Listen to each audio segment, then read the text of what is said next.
Assalamualaikum warahmatullahi wabarakatuh semuanya. Oke. Jadi sebetulnya kalau bab ini kalau di perkuliahan reguler itu 2 kali pertemuan.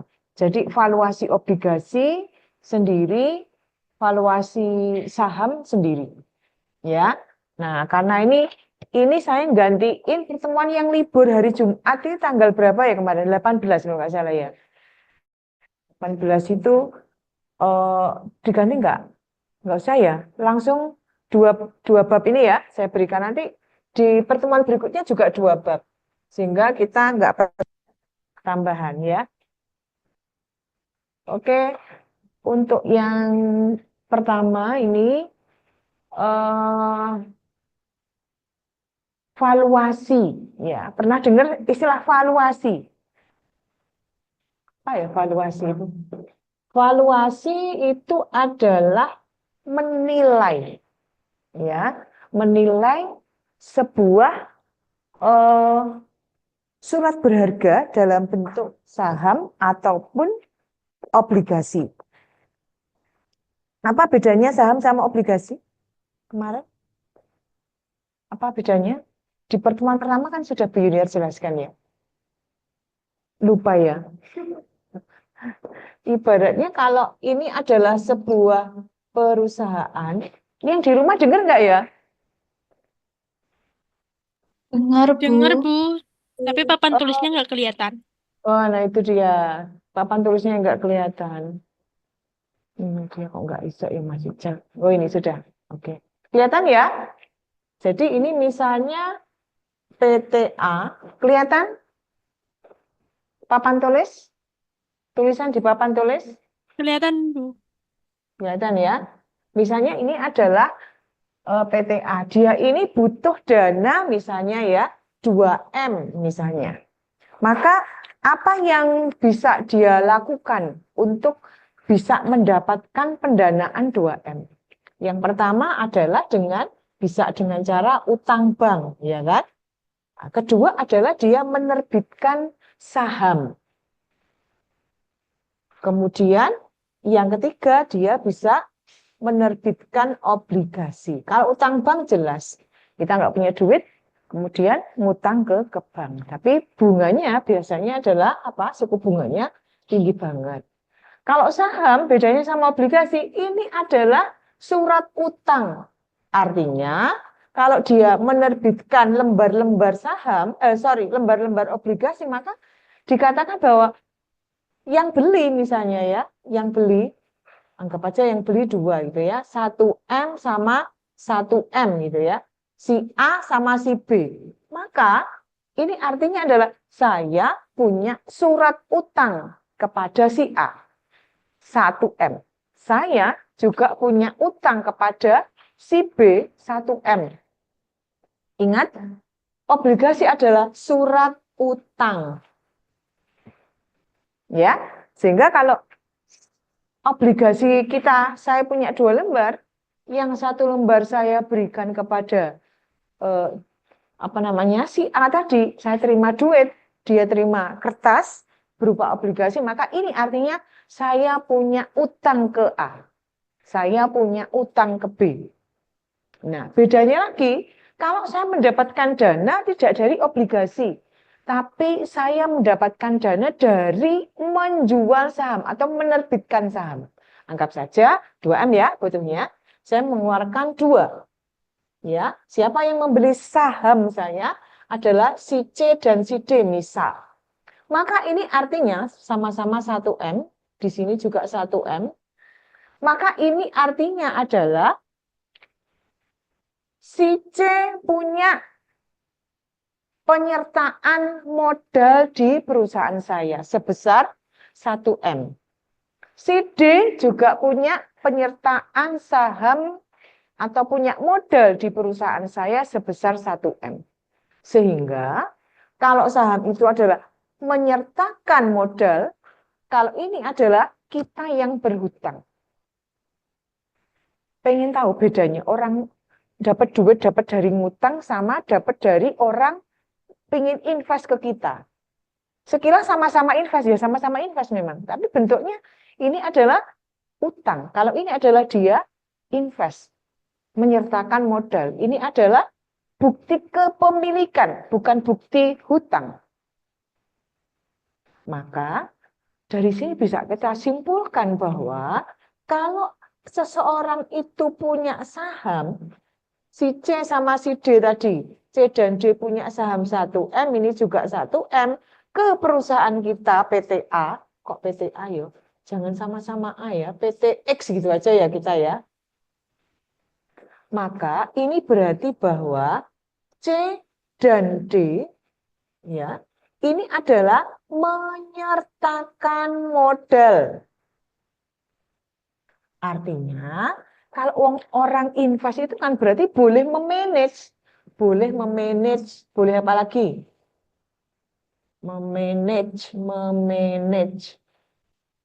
boleh bersuara, boleh apa istilahnya ya, ikut andil dalam sebuah perusahaan, ikut memonitor jalannya usaha. Namanya juga menyertakan modal. Anda misalnya invest ke PT apa atau ada orang jual bakso, Anda pengen invest lah, masih orang juta. Kira-kira apa yang Anda lakukan? Takut kan? Jangan-jangan dia menjalankan uang saya ini nggak benar, kan hilang ini. Jangankan dapat keuntungan, dapat return, ya nanti pokok-pokoknya hilang sekalian nanti kalau dia nggak pinter-pinter memanage. Nah, maka kita bisa mengatur-ngatur dia, ya. Nah, returnnya atau keuntungan ya laba. Jadi anggap saja uang 1M jadi 1,2M itu berarti 200 jutanya berupa return, ya. Ya. Maka returnnya adalah bisa berupa ya, bisa berupa dividen dan juga bisa berupa capital gain, ya. Nah, itu returnnya disebut dividen, bisa juga capital gain atau capital loss. Capital loss. Itu pada intinya. Itu kalau saham. Ya, saya mau cerita dulu apa itu dividen. Dividen adalah pada saat saya punya duit banyak, kemudian saya investkan dalam bentuk saham, nanti setiap akhir tahun itu saya terima ibaratnya kayak di koperasi itu SHU. Ya, terima return kembalian keuntungan. Duit M menjadi 1,2M, maka keuntungannya ini. Jelas ya? Nyetor duit atau beli saham 1M, baliknya kok 1,4M. Maka 4 ini adalah returnnya. Return alias keuntungan. Kalau dividen berarti kalau Anda dalam setahun itu nggak Anda jual-jual, beli niatnya memang dalam waktu jangka panjang, nggak diambil-ambil. Tapi ada lagi, kayak Gen Z ini sukanya adalah beli untuk dijual kembali dalam jangka waktu yang jangka pendek. Kadang hari ini beli, besok jual. Hari ini beli, 2 hari lagi jual. Naik 10 saja, 20 rupiah saja. Kalau itu Anda merasa, karena Anda punya 1 juta lembar, ya maka tinggal ngitung 10 rupiah kali 10 juta lembar, sudah 10 juta. Kayaknya sepele, tapi kan lembarnya banyak. Nah, maka itu adalah namanya capital gain. Ya, punya 1 juta lembar, keuntungannya 20 rupiah per lembar, maka 20 juta. Itu namanya adalah capital gain. Tapi kalau ternyata pada saat beli itu 1 lembarnya misalnya ya, 120. Kemudian harganya turun 100 rupiah per lembarnya. Maka Anda rugi 20. Nekat sambil jual. Berarti harga jual lebih murah daripada harga beli.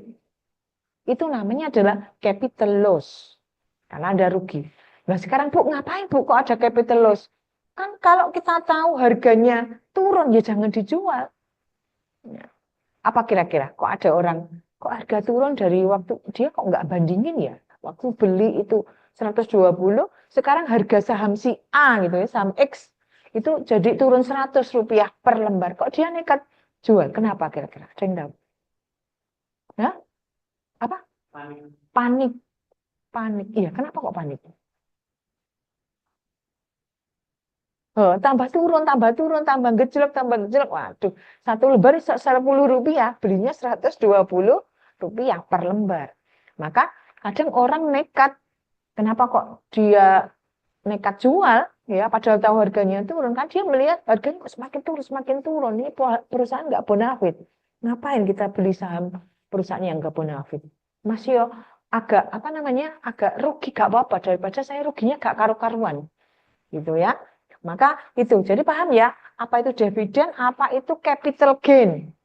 Kalau yang dividen itu adalah keuntungan, kalau kita duit kita itu kita simpan, kita beli saham, tapi nggak kita apa-apakan, terus kita niat ingsun gitu, terus tak kayak kuno terus saya.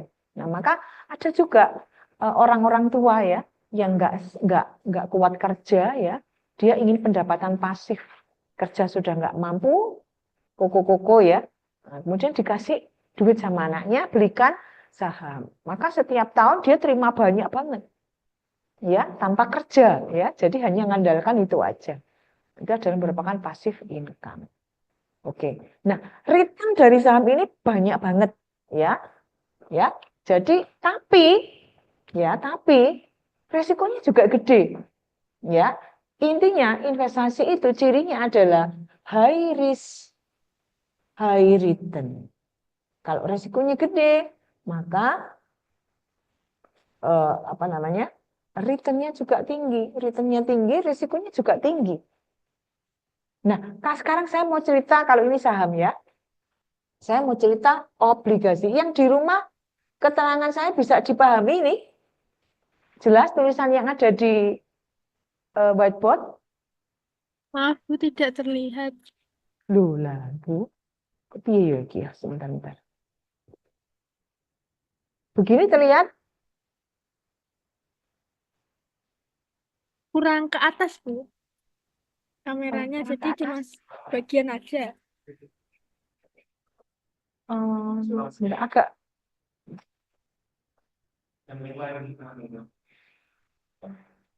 Begini. Malah nggak kelihatan apa-apa. Sudah?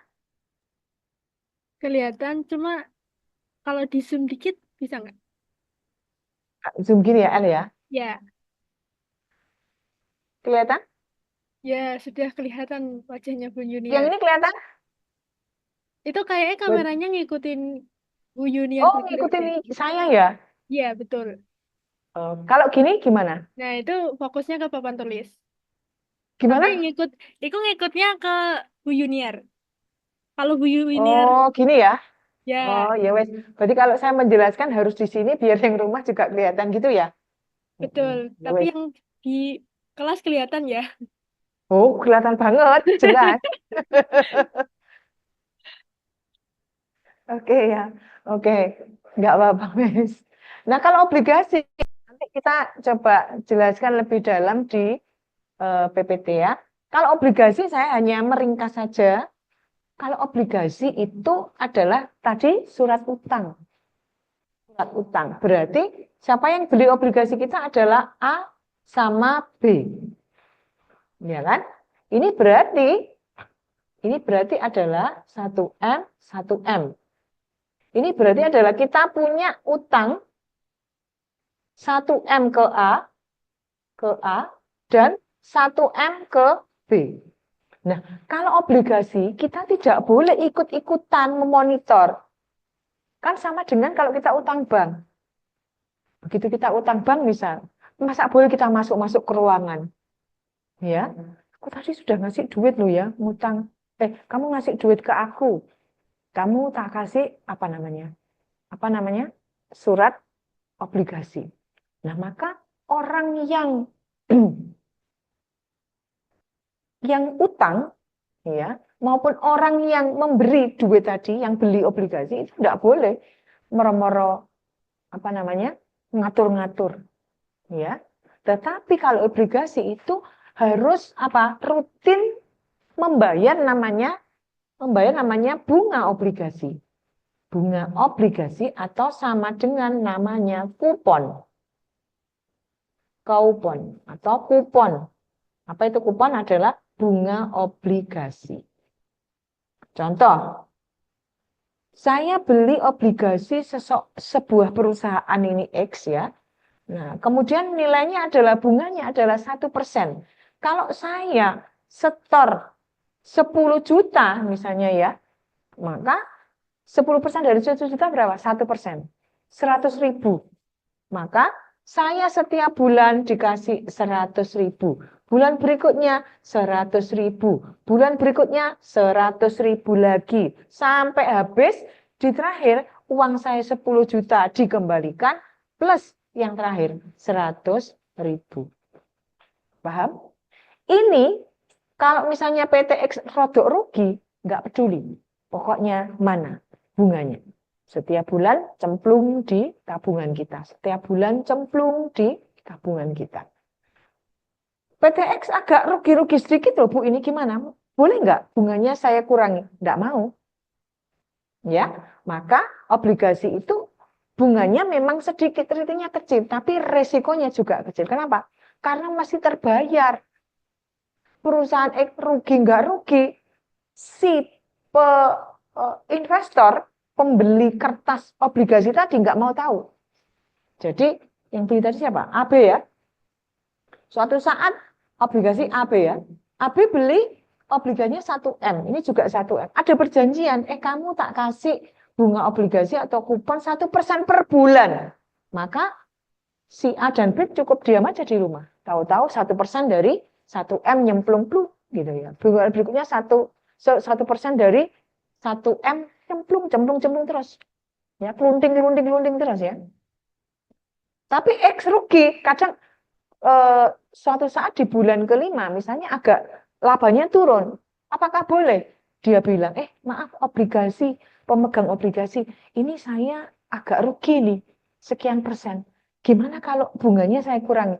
Pasti enggak mau, karena perjanjiannya apapun yang terjadi di dunia ini, ya, maka mau nggak mau tutup telinga, tutup mata, tutup segalanya.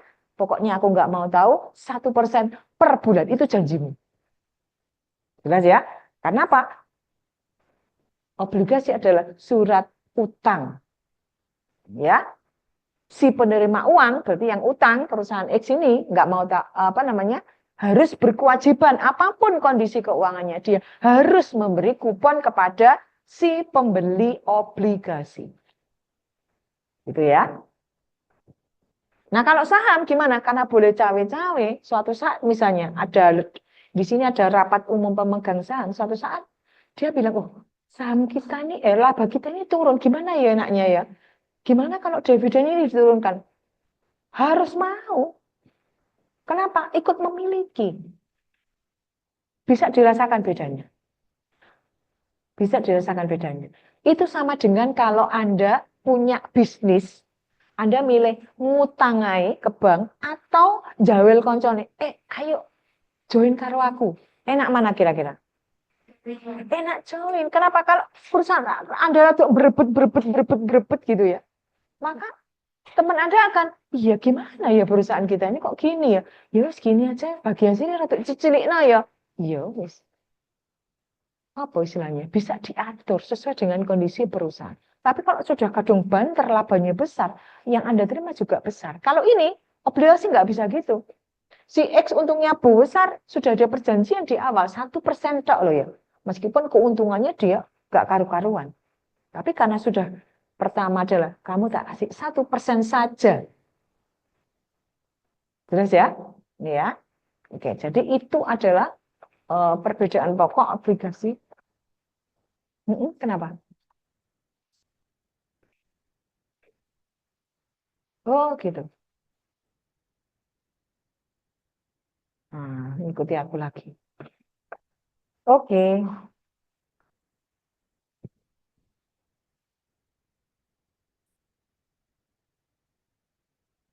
Nah, sekarang kita coba di bab ini memvaluasi, ya, memvaluasi yang namanya obligasi dan saham. Kita bahas dulu yang saham ya. Saham bahasa Belandanya adalah endel, bukan endel-endel loh ya, endel. Kemudian bahasa Inggrisnya adalah share. Kemudian obligasi itu adalah obligasi, obligate atau surat utang. Ini sudah saya jelaskan, ada di situ nilai capital gain, ada dividen ya. Nah, wis gini aja wis. Oke. Ya. Dividen sama capital gain tadi ya. Perbedaannya kalau ingin lebih jelas seperti ini.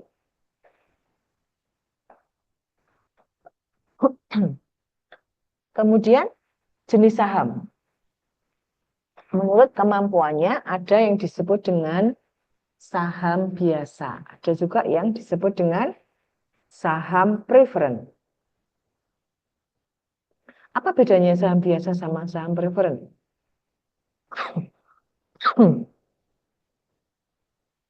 Dari hak suara dulu kita bisa lihat di situ.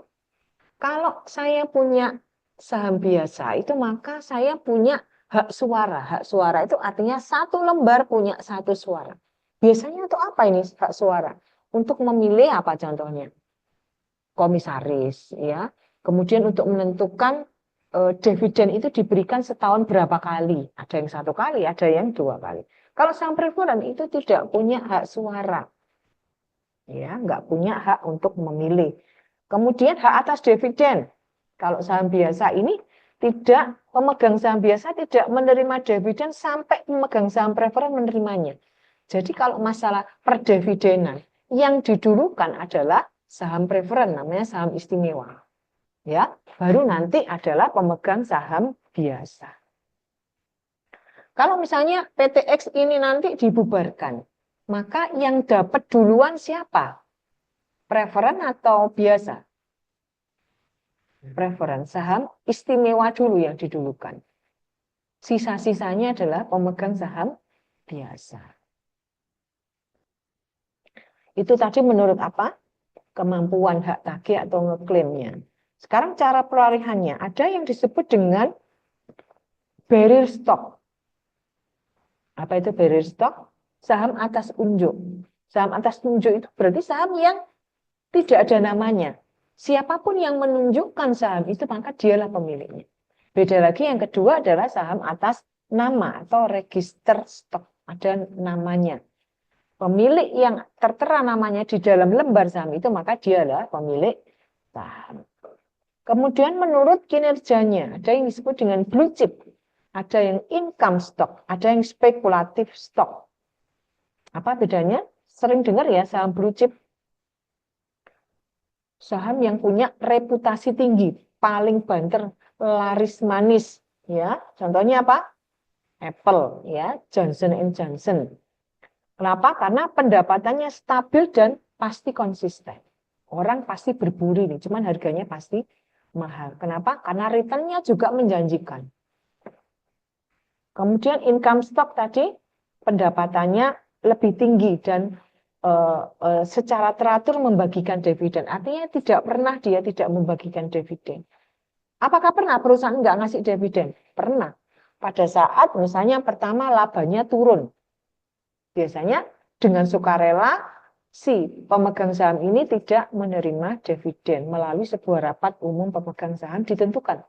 Tahun ini kita tidak menerima dividen. Atau bisa jadi selain labanya turun, bisa jadi karena perusahaan ini akan mendirikan ekspansi perusahaan baru, bikin gudang baru, bikin pabrik baru. Sehingga dengan sukarela tahun ini poso dhisik ya, nggak menerima dividen. Begitu juga ada yang spekulatif stock. Ada lagi yang disebut dengan growth stock. Growth stock itu adalah ada pertumbuhan, growth pertumbuhan. Dividennya menunjukkan nilai yang semakin meningkat. Kemudian ada lagi counter cyclical stock. Itu adalah paling stabil meskipun kondisi ekonomi bergejolak. Contohnya apa? McD, ya, kemudian P&G sama Coca-Cola. Berikutnya menurut karakteristiknya, ini teori ya, sebagian nanti saya skip ya ini ya. Kemudian menurut penerbitnya, ada yang disebut dengan treasury bond. Kalau Anda beli obligasi, utang ya, Anda punya duit, kemudian pengen beli obligasi, kalau jenisnya adalah treasury bond, berarti itu adalah X-nya, PT X-nya yang menerbitkan saham yang butuh duit, itu adalah pemerintah. Kemudian ada lagi yang corporate bond, berarti ini adalah instansi swasta yang membutuhkan dana. Maka Anda punya duit, beli obligasinya PT swasta tadi. Ya. Yang berikutnya adalah municipal bond. Apa itu? Yang punya adalah pemerintah juga, tapi pemerintah daerah. Kemudian ada lagi foreign bond. Beli obligasi, di mana pemilik obligasi atau penerbit obligasi itu adalah perusahaan asing. Oke. Kemudian jenis obligasi menurut sistem pembayaran bunga. Ada yang zero, ada kupon bond, ada fixed kupon bond, ada yang floating. Apa perbedaannya? Kalau zero berarti tidak melakukan pembayaran bunga secara periodik, kadang iya, kadang enggak gitu ya. Kalau kupon bond adalah kuponnya dapat diuangkan secara periodik. Kalau fixed kupon bond itu adalah tingkat kuponnya, bunganya ya. Telah ditetapkan sebelum masa penawaran di pasar. Kalau floating coupon bond berarti tingkat kupon itu bunga yang ditentukan sebelum jangka waktu tertentu. Ya, ini jenis-jenis, silakan saya skip aja, nanti silakan dipelajari. Nah, sekarang adalah bagaimana cara menilai obligasi. Menilai, memvaluasi obligasi.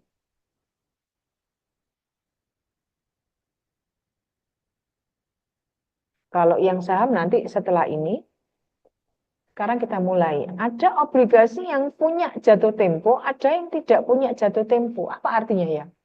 Punya jatuh tempo itu berarti setelah sekian bulan saya ambil. Kalau tidak punya jatuh tempo, berarti selamanya saya simpan, saya diem tok, saya simpan di situ ya, nggak saya ambil-ambil.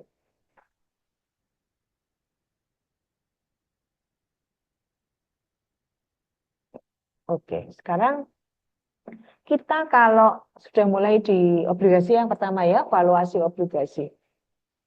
Dalam obligasi ada istilah yang namanya adalah bond. Ya, bond itu adalah yaitu obligasi itu. Kemudian ada lagi yang namanya adalah nilai nominal. Nilai nominal adalah satu lembar itu dilihat berapa rupiah tulisannya.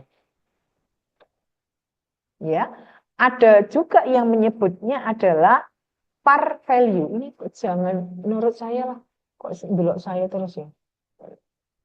Biru ini lihat mana ini? Ngikutin aku. Kalau hijau, tapi kok tadi kelihatan anu ya, tembok ya hijau ya. Ya wis gini aja wis, gak apa-apa wis. Heeh.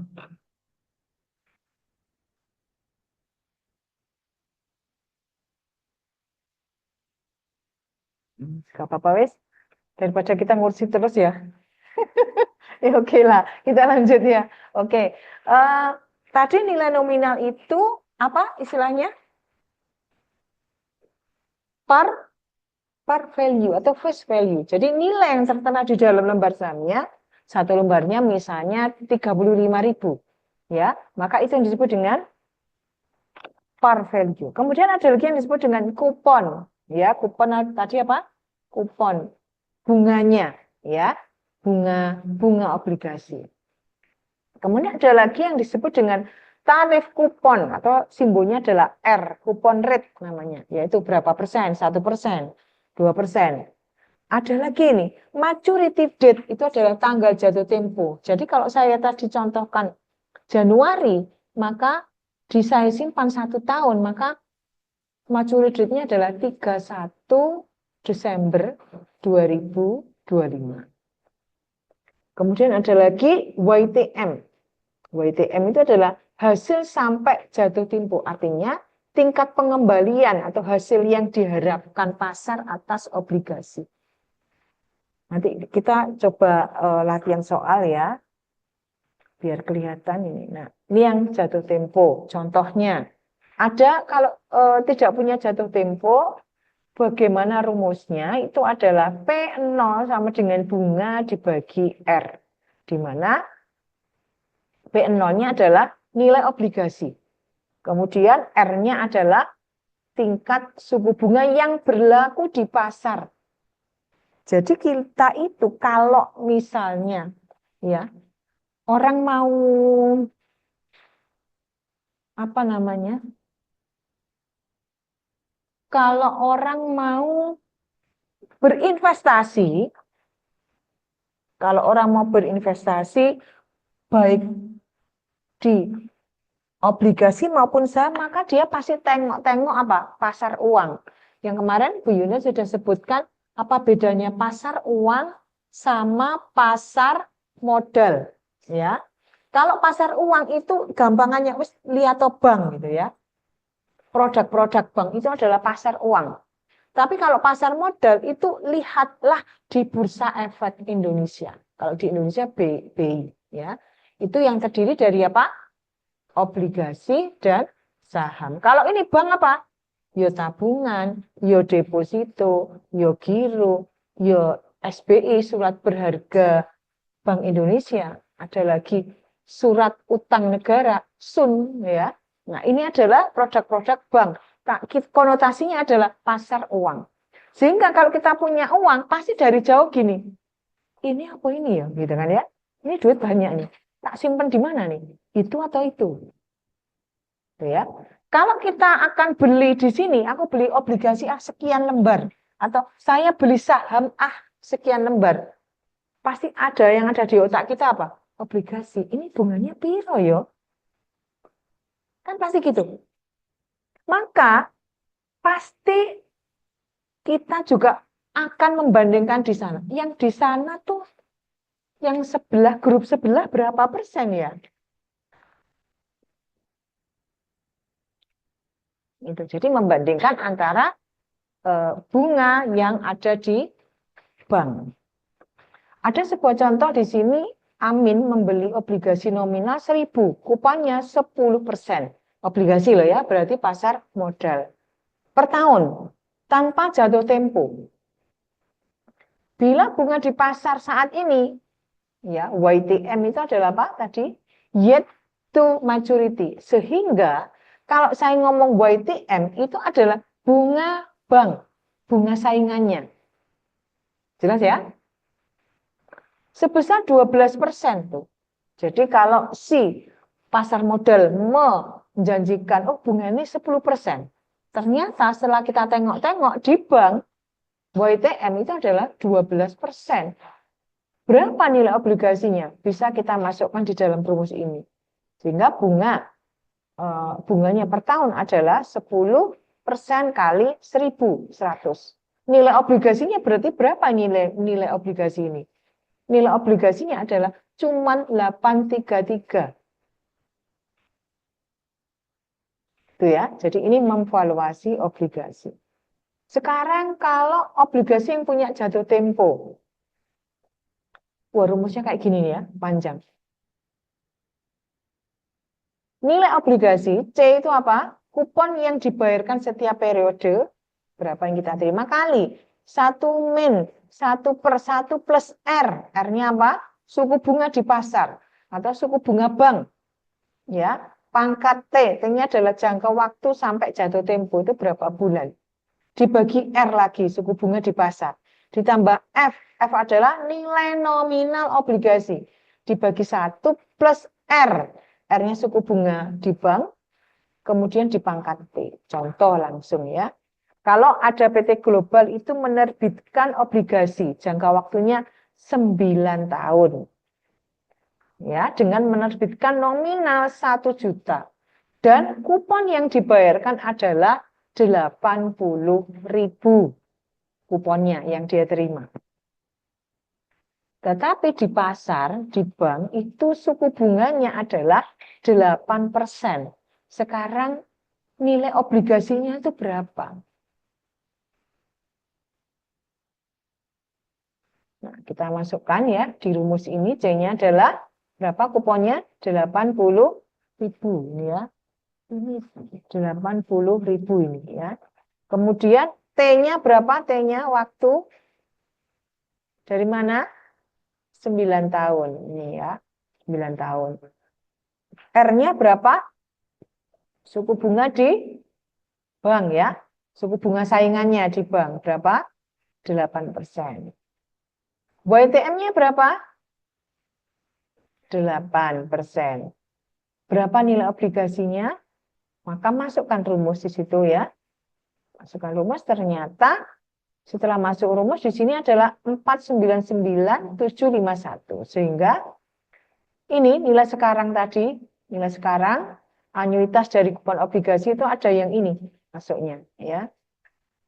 Kemudian kalau nilai sekarang anuitas dari kuponnya adalah ini.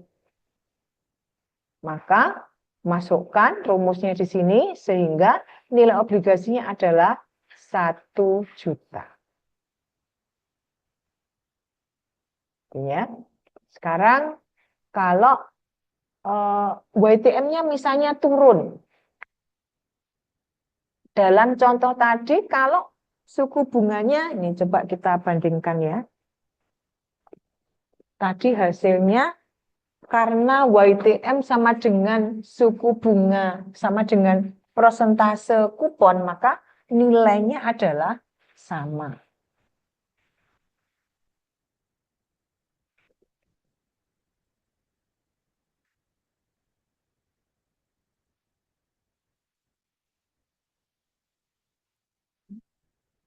Duh, ini kok habis.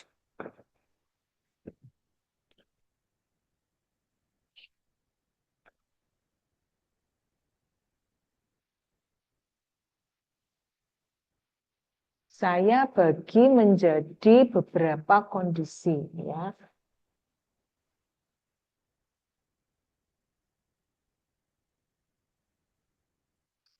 Ini tadi yang pertama antara apa yang sama ya? YTM sama apa?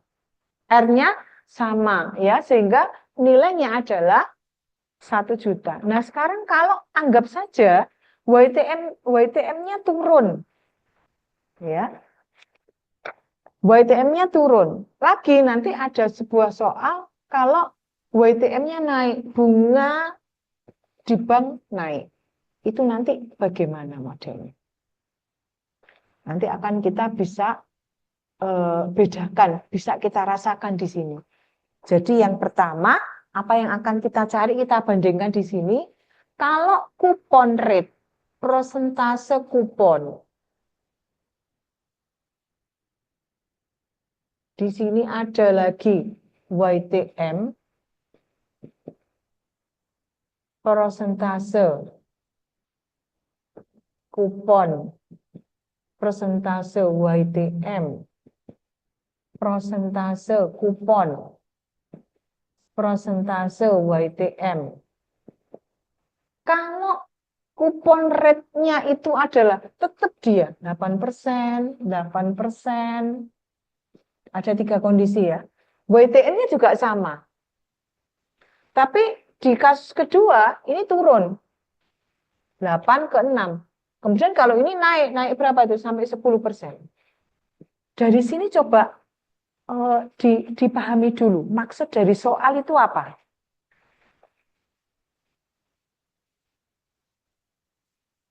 Saya mau beli obligasi. Ya.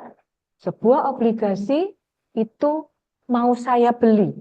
Obligasi. Dia bilang adalah obligasi ini, bunga obligasinya 8%. Jelas? Pada saat kita mau beli ini, pasti kita tengok-tengok. Bank piye? Gitu kan? Bank ya apa bank? Misalnya, di bank, suku bunga bank, uang kita kalau kita simpan di bank dalam bentuk deposito, itu bunganya piro, ya. Suku bunga deposito gitu aja, biar nggak bingung. Pokoknya produk-produk bank ya. Kalau ini adalah produk pasar modal, ini adalah produk pasar uang. Deposito kalau misalnya 6%, itu berarti valuasi atau nilai ya. nilai obligasinya itu berapa ya? Kedua, kalau bunga deposito itu adalah 10%, maka valuasi atau nilai obligasi itu piro gitu ya.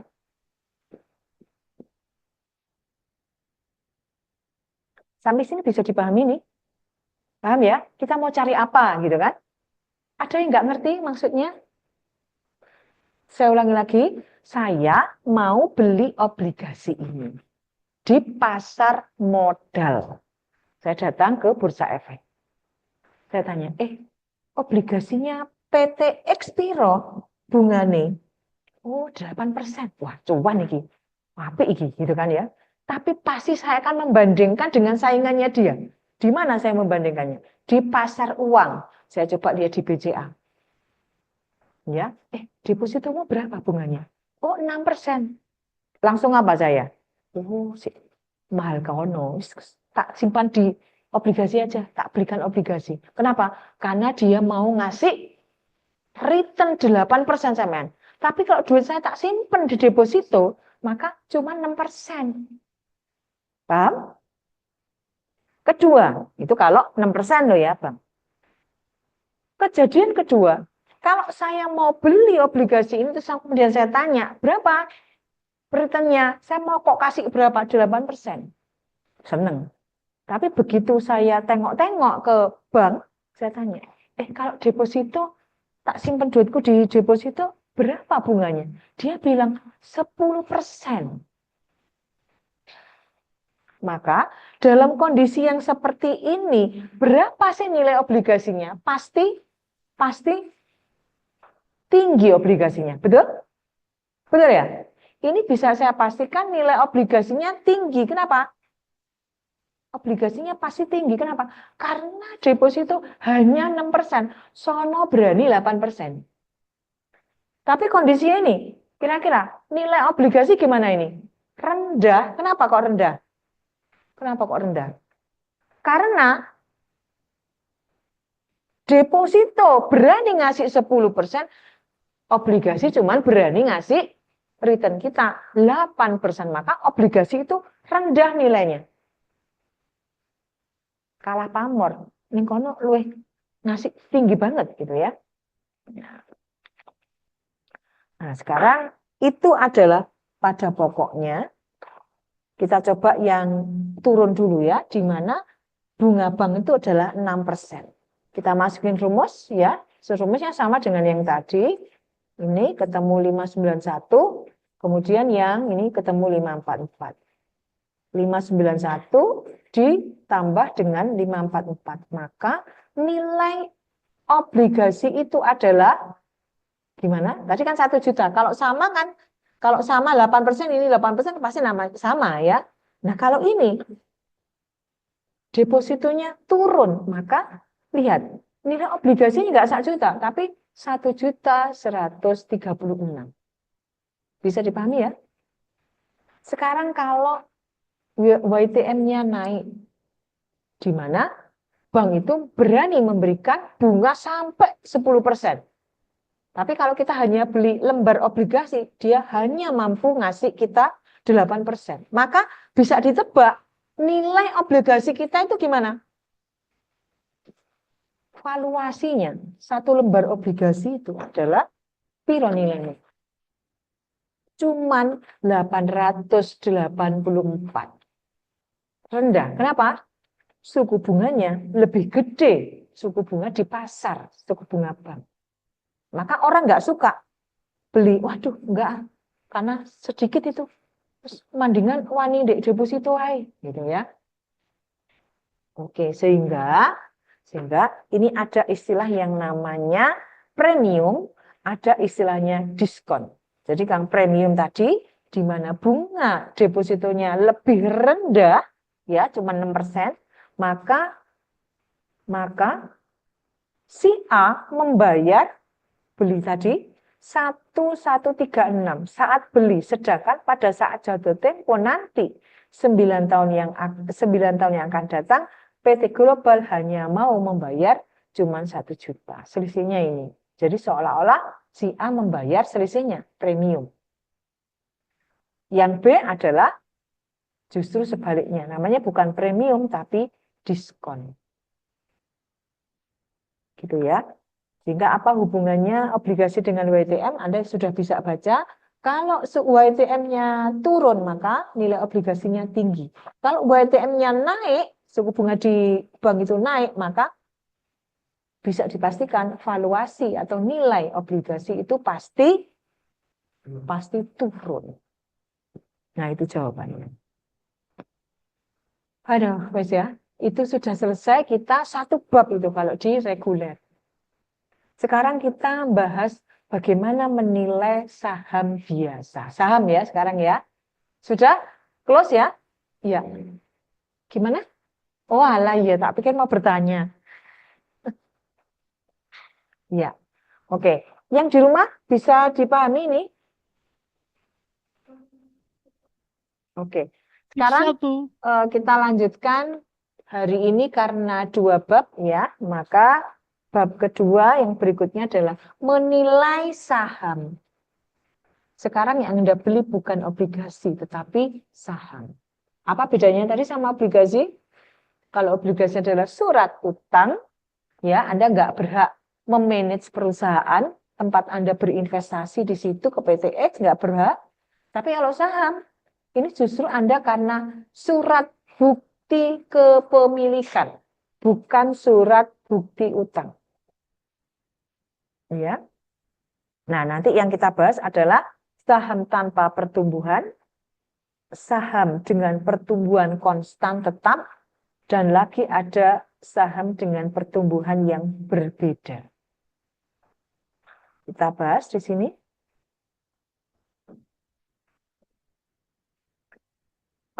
Kalau kita ngomong saham, itu ada nilai buku, kita pahami dulu ya. Ada nilai pasar, ada nilai intrinsik. Ya, ada tiga ini kita kenal. Kenalan sama tiga nilai ini.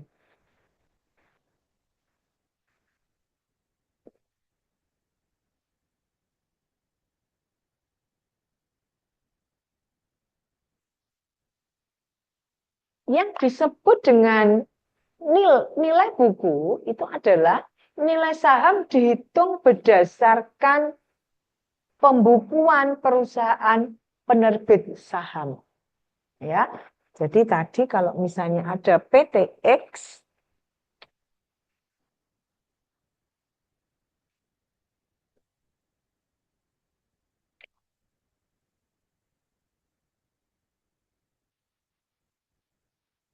ya, maka nilainya adalah berapa? Nilai bukunya. Kemudian ada lagi nilai pasar. Anggap saja misalnya satu lembarnya saham ini adalah Rp 10.000. Kemudian ada lagi nilai pasar. Nilai pasar itu adalah ternyata di pasar sana, ya, saham ini laku sampai 12.000 per lembar. Per lembar. Ini per lembar. Ini adalah harga pasar. Nah, sekarang di tengah-tengah itu adalah ada harga intrinsik atau nilai intrinsik. Ya, jadi nilai buku ini adalah nilai yang tertera di dalam saham itu. Kemudian atau nilai nominal atau nilai par value, kalau ini adalah nilai pasar adalah orang itu mau beli berapa saham kita. Nah, maka kita harus dari sini sama sini, harus kita melihat nilai wajar. Kita temukan nilai wajarnya berarti piro. Atau ini yang disebut dengan nilai intrinsik. Sehingga kenapa kita perlu menilai nilai wajar? Kira-kira apa? Kok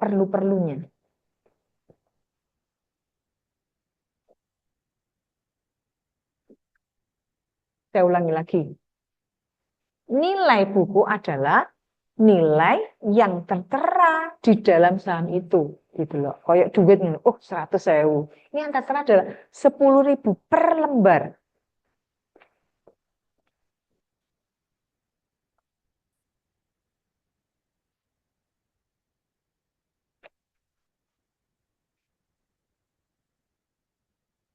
Sepuluh ribu, 10.000, 10.000, 10.000, satu lembar.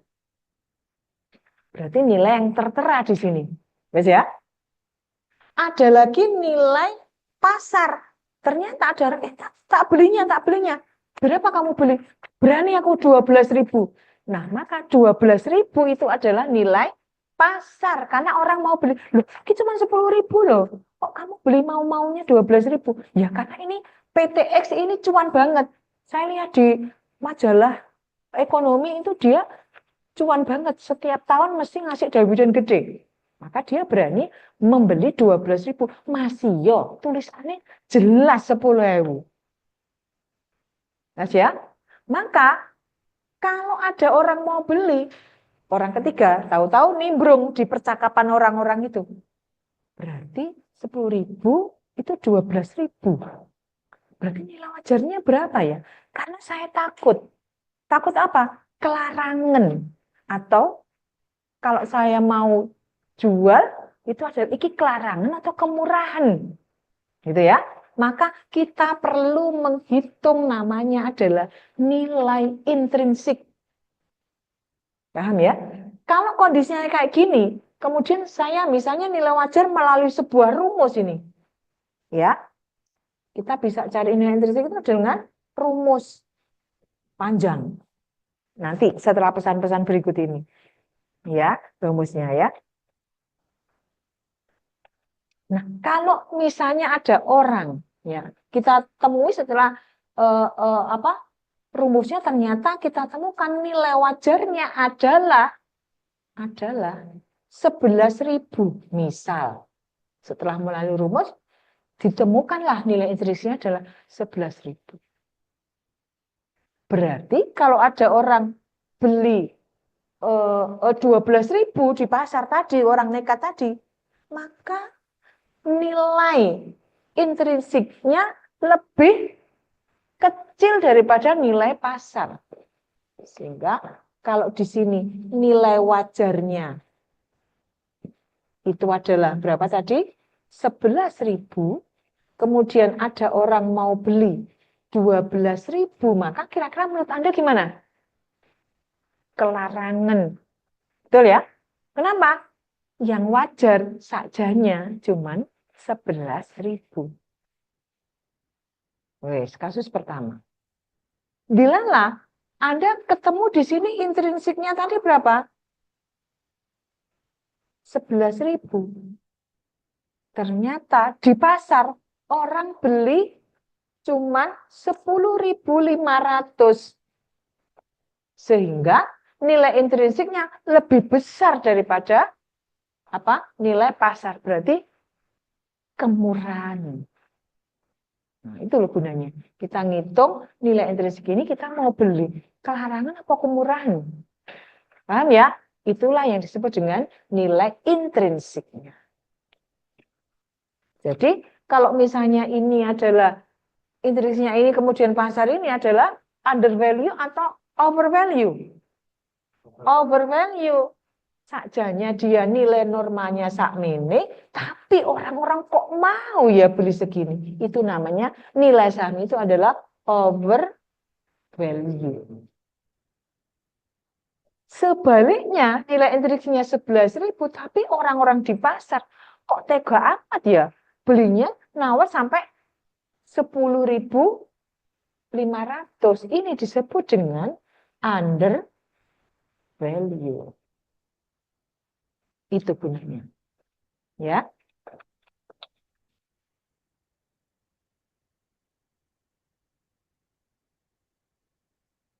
Sekarang intrinsik ini undervalue, overvalue sudah paham ya. Tujuannya menentukan apakah saham yang dibeli itu memberikan return yang sesuai dengan tingkat return yang diharapkan. Oke.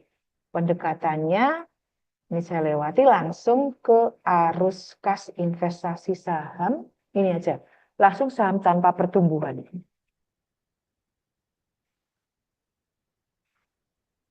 Saham tanpa pertumbuhan itu artinya adalah jika investor itu memperkirakan harga saham tidak memiliki pertumbuhan harganya.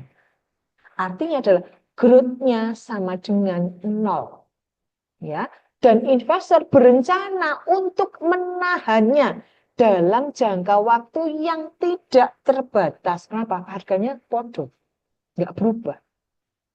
Saham BCA berubah-ubah. Saham BNI, Ketbian yuk 25.000 aja. Ya paling naik turunnya tidak signifikan. Maka bagaimana? Dalam jangka waktu tak terbatas karena G-nya sama dengan 0, maka investor akan menilai harga sahamnya sebagai nilai perpetuity namanya, perpetuity. Artinya perhitungan nilai saham untuk waktu yang tidak terbatas. Bagaimana rumusnya? P0 sama dengan D dibagi R. P-nya adalah nilai saham, berapa yang kita cari. D-nya adalah dividen, R-nya adalah bunga. Contoh, kalau diperkirakan dividen yang akan dibayarkan tahun depan adalah $5 dan saham akan ditahan atau dimiliki untuk jangka waktu yang nggak terbatas, nggak dijual-jual, ya, maka rate-nya adalah 10%. Maka harga saham sekarang kira-kira berapa?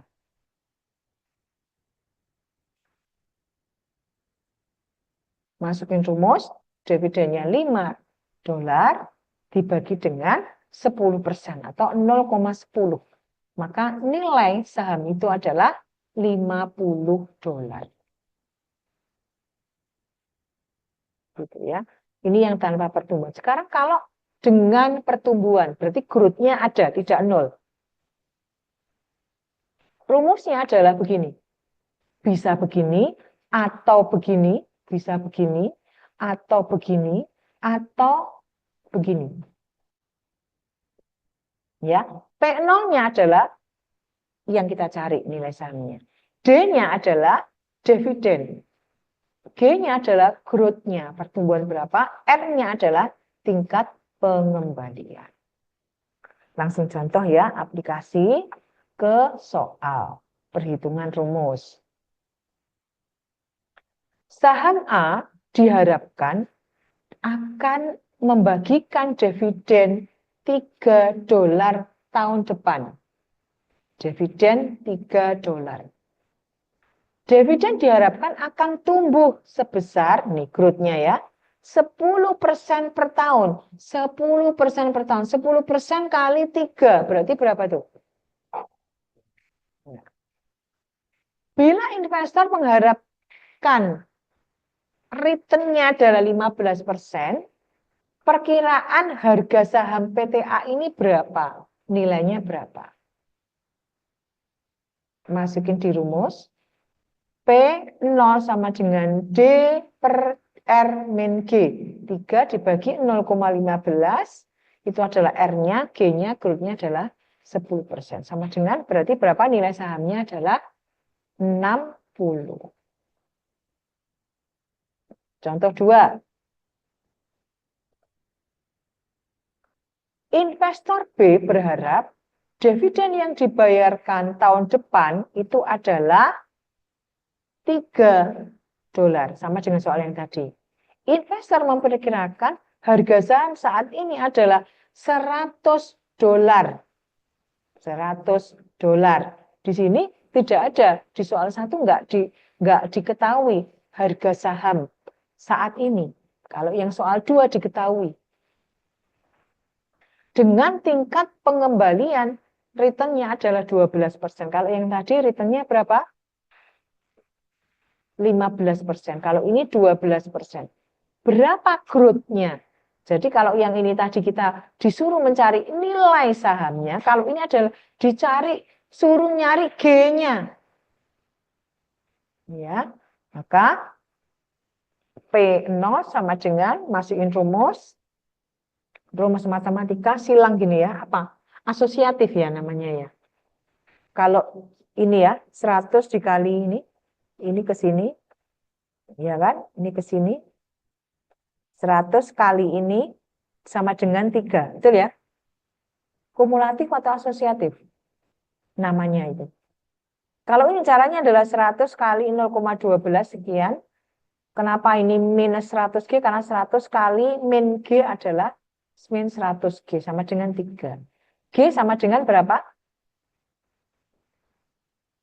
Ya, dari mana G?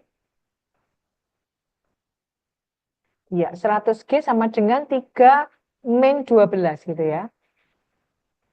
3 min 12, 3, 12 berarti 9 ya. G-nya sama dengan 9%. Sehingga G-nya adalah berapa? Growth-nya 9%.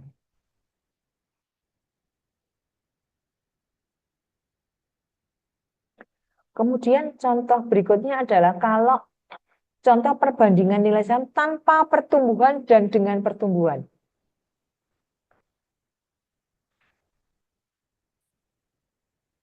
Kita akan mengenal yang namanya payout ratio sama plowback ratio. Yang disebut dengan payout ratio itu adalah bagian laba yang dibagikan sebagai dividen. Jadi kalau di laporan laba rugi, kita itu ada 10 juta, yang 2 juta dibagi sebagai dividen. Itu namanya adalah payout ratio.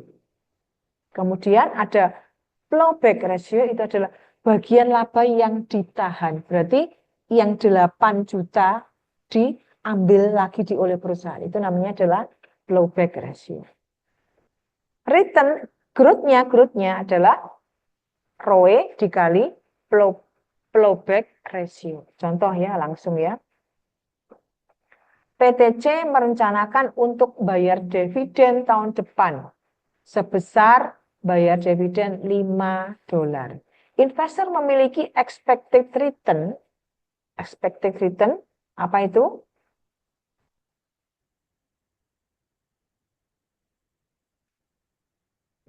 Yang diharapkan itu berharap 12%.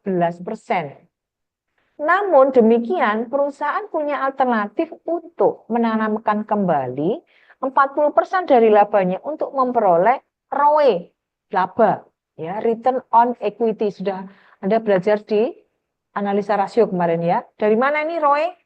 Return on equity, berarti laba bersih dibagi dengan modal. Ya, sebesar 20%.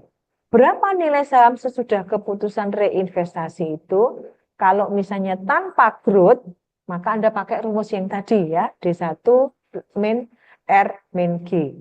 Ya, 5 0,12 min 0,41. Tetapi kalau ada growth-nya, G-nya adalah 0,2 kali 0,40 sama dengan 0,08. Maka masukin rumus, sekarang nilainya adalah bukan 41 tapi 125.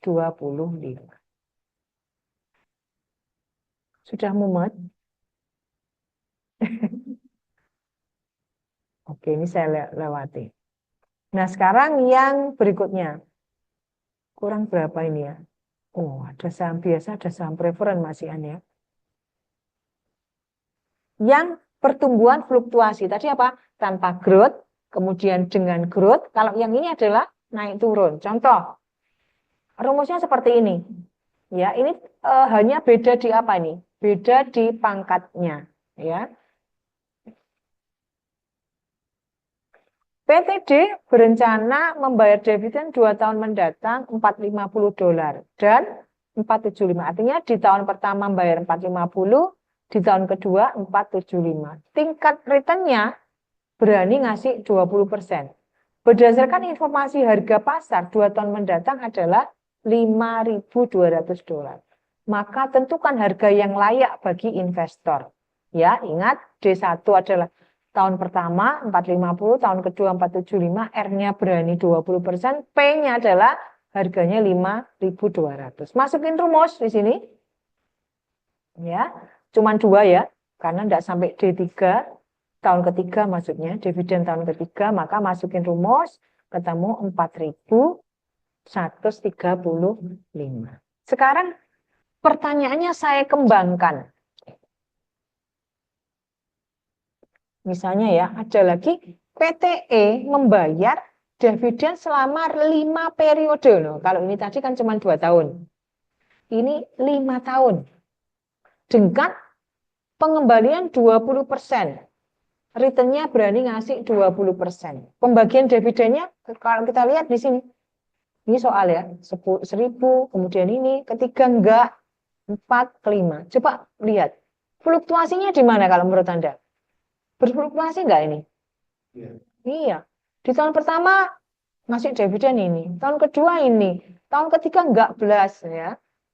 Tahun keempat naik, tahun kelima naik. Nilai sahamnya berarti berapa? Masukin rumus, ya. So ini malah 5 ini. Kalau tadi kan sampai 2 aja. Sampai 5. Maka nilainya adalah 3.081. Itu kalau menilai saham biasa. Apa bedanya sama preferen? Biasa punya suara. Kedua, kalau saham preferen nggak punya. Terus dalam hal pembagian dividen, yang didulukan saham apa dulu? Iya, saham biasa kari-kari, koret-koret. Ya. Kemudian kalau perusahaan dilikuidasi, maka siapa yang mendapatkan pembagian pertama? Preferen. Saham biasa nanti. Ya, kemudian.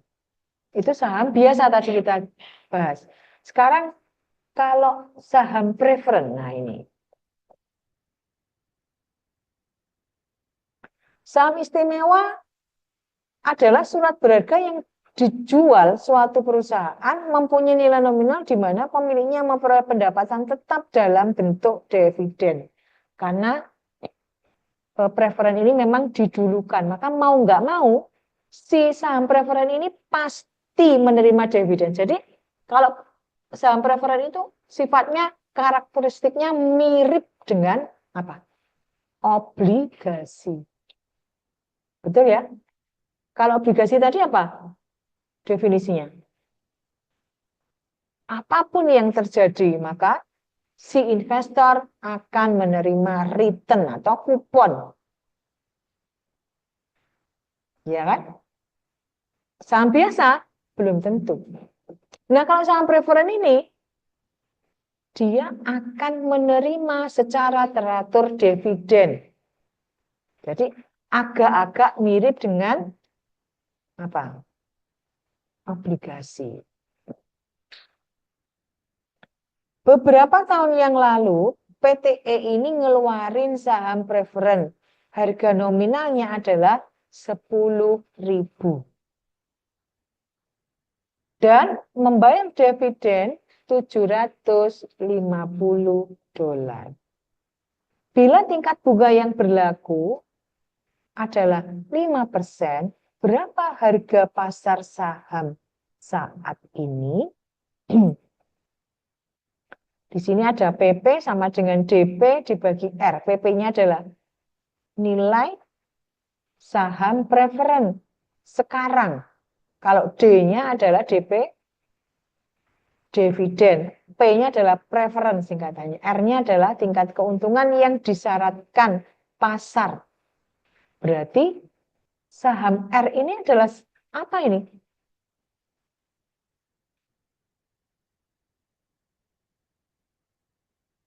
Persentase bunganya siapa? Di pasar. Berarti siapa? Bunga bank. Saingannya. Maka masukkan rumus, ketemu berapa? Nilainya adalah 15.000. Contoh 2. PTG punya saham preferen. Harga nominalnya tertulis 10.000 dan bayar dividen $500. Harga pasarnya 7.500. Berapa returnnya? Berapa returnnya? Menggunakan rumus yang sama, ya. Atau kalau ini dibalik, PP sama dengan DP dibagi R. Kalau cari R berarti gimana? DP dibagi PP, ya. Berarti pertanyaannya sudah terjawab. 6,67. Jadi itu yang bisa saya sampaikan hari ini. Lego ya, lego. Kita coba latih. Untuk yang di rumah sudah bisa dilihat ini? Sudah, Bu. Oke. Sudah, Bu. Untuk lebih jelasnya bisa juga Anda lihat file yang diberikan oleh Bu Yuniar ya. Soalnya ada 5. Terus untuk jumlah mahasiswa ada 12. Berarti saya ini ya 12 ya. Untuk yang di offline, yang di kelas sama yang di rumah. Soalnya ada 5. Jadi nomor absen, nomor soal.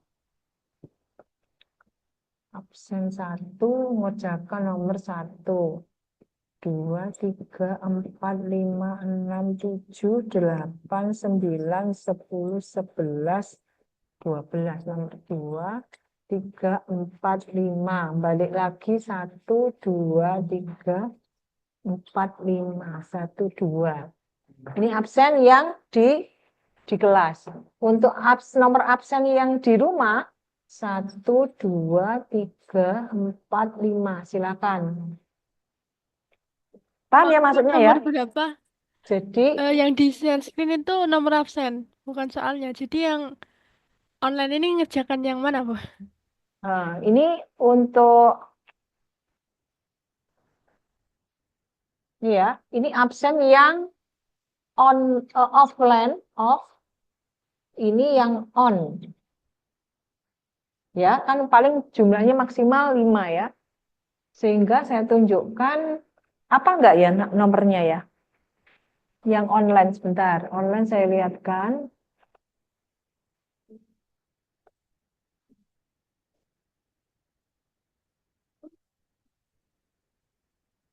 Enggak apa-apa. Semua banyak dong. Bentar ya, kita lihat. Oh iya. Bentar. 1 itu juga ada ABC gitu ya. 2 juga ada ABC. D-nya nggak usah lah, karena kan menyimpulkan. 2 ABC, 3 AB. Bentar kalau gitu. Saya ralatnya. 4, 5 biasa, 3 AB. Oke. Nomor soalnya karena ada 1A, 1B, 1C. Kemudian ada 2A, 2B, 2C. Kemudian 3-nya ada berapa? 3AB aja. 3A, 3B. Nomor 4, nomor 5. Oke.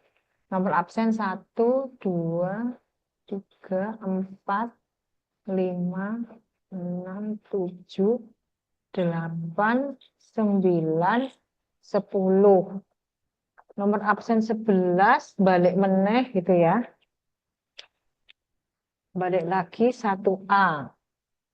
Nomor 12, 1B.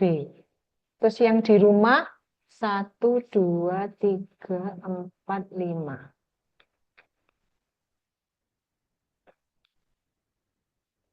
Bisa salah satu minta tolong difotokan di grup.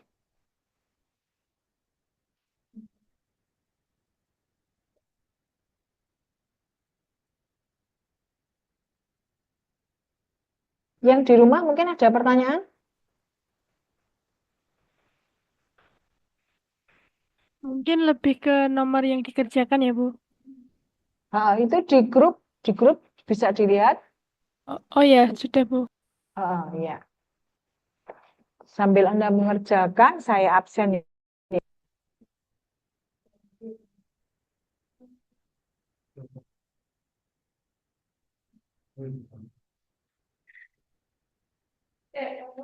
Yang online dulu, Ari Nur Rahmawati ada? Ari Nur? Hadir, Bu. Hadir, oke. Mustika? Tadi kayaknya izin ya Mustika ya? Izin ya. Safety?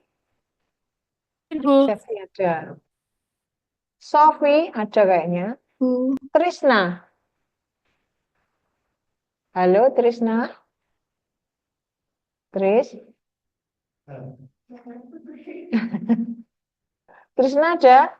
Trisna via Vanessa di grup ada apa izin nggak ya? Trisna ya. dari awal kayaknya nggak ikut kelas deh, Bu. Oh izin ya Trisna. Hmm, nggak izin itu. Trisna kok saya lihat di WA juga nggak ada. Bentar. Oh, jawabannya dok. Yuk, kalau A enak ya jawabannya A. Jawabannya dok. Jawabannya C ya.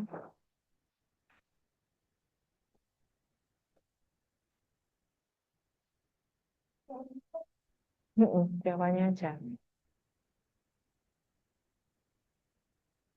Satu A pasti bisa ditebak 1M ya.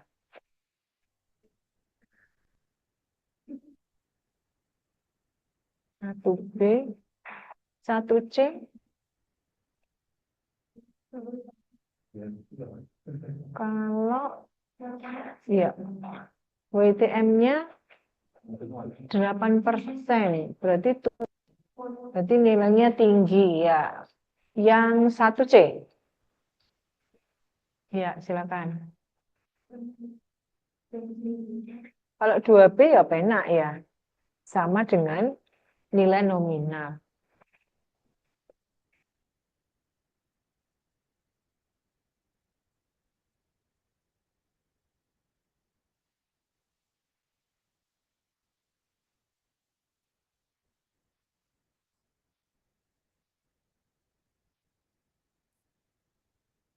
Dua B. Satu B siapa? Yudis. Dua B. Dua B siapa?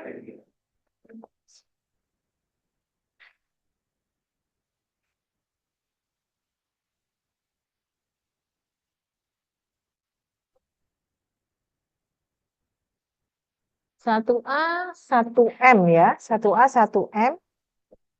Dua A, 100 juta.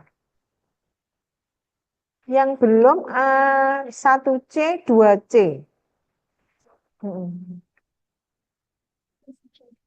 Ya, jawabannya.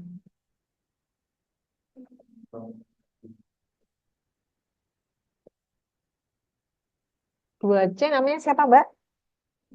Hah? Febi ya?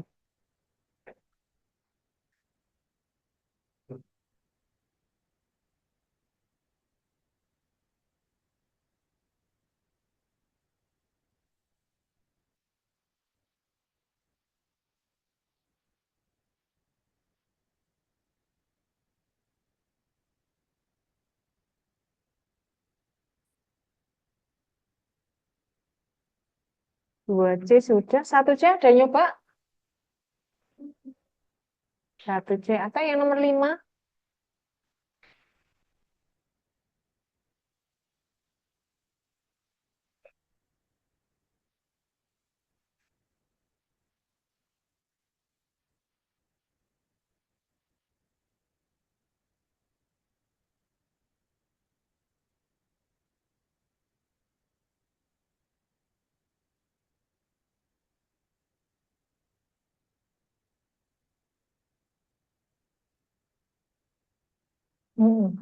Namanya?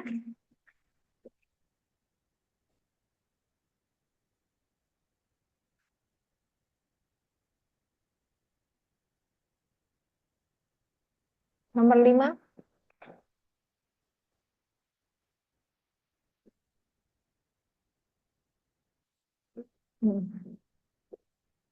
Nggak ada yang nyoba. Nggak ada yang dapat nomor 5 ya di sini ya.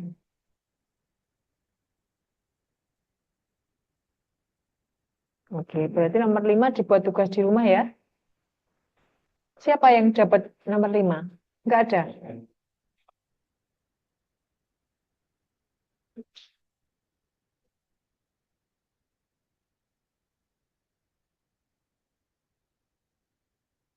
Satu, dua, tiga, empat, lima, enam, tujuh. Oke, kalau tidak ada, Bu Yuni akhiri ya ini ya. Nanti untuk pertemuan depan itu juga apa namanya, 2 bab yang Bu Yuni bahas. Soalnya sudah saya buat dan sudah saya kirimkan ke BAA. Nanti untuk ujiannya online saja ya. Online tugas karena banyak ya. Nanti ada beberapa yang memang Anda harus lihat laporan keuangan di Bursa Efek Indonesia. Anda mengerjakan analisa rasio. Gitu ya, soalnya banyak, dikerjakan 2 hari.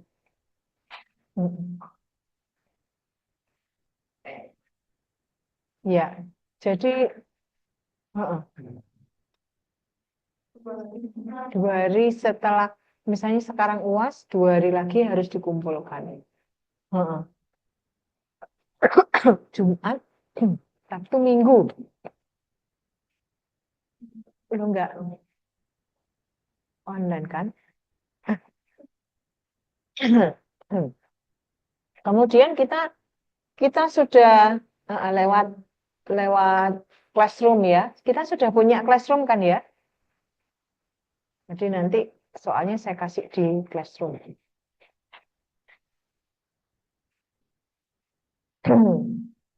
Oke, saya akhiri sekian dulu ya. Yang di rumah juga Yang online ini dikumpulkan atau bagaimana, Bu?